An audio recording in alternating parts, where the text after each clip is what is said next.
Hey there, 𝗖𝗽𝗶𝘁𝗹 with another installment of Capital Markets Investor Relations in 2 minutes or less. Today we're going to do a video on 23andMe Revisited. Last year, late in 2024, we did some great content covering the failed take-private offer and how the board resigned. And ultimately, that situation is concluded in the last several weeks by the company declaring bankruptcy, which is nothing more than really sad and disappointing. And I say that because when I was a sell-side analyst and started in digital healthcare in 2013, I thought this was the most promising company in the space. I thought the fact that they were taking personal data and using it to identify value add to a person's healthcare journey, in my case, telling me I was greater risk of deep vein thrombosis and less risk of age-related macular degeneration, had real value and promise. And then when you think of what they did for people with celiac disease and other diseases, there was a lot here to really like. And so it's really disappointing that it's bankrupt.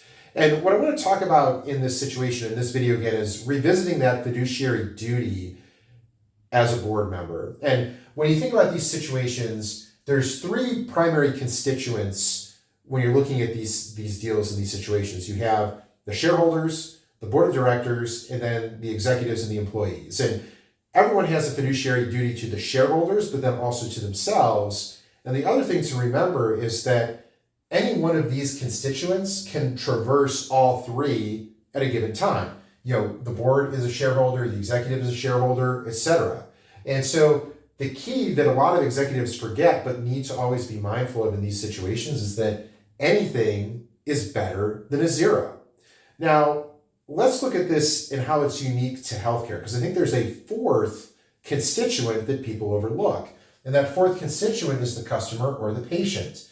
And what you have to remember is that if you're a business that's focused on clinical quality or clinical outcomes, you have a duty to the patient as well as a duty to your shareholders. And in this case, this is why this genetic data issue is so important and why anything other than a zero was important in this situation. A lot of times people overlook this duty to provide care and to make sure the patient is taken care of because they're too focused on an optimal outcome or an optimal offer. They fall into this 𝗥𝗲𝗀𝗁𝗲𝘁𝗲, former CEO of Lehman Brothers disease where, I've got enough time. I'm just going to get more time. There's going to be more time, but you always run out of time. So what's the key learning in this situation? And for me, if you're a healthcare business, it's this idea that care delivery and outcomes trump or are more important than that fiduciary duty to shareholders, and that anything is better than a zero. As a wise digital healthcare CEO recently said, we don't sell sneakers. Digital healthcare companies, in many cases, determine life and death depending on the complexity of the care they provide to their patients. And if that's the case, the board's focus needs to be, how do I ensure that this business stays open and doesn't go away? With that, always here to help, and thanks for watching.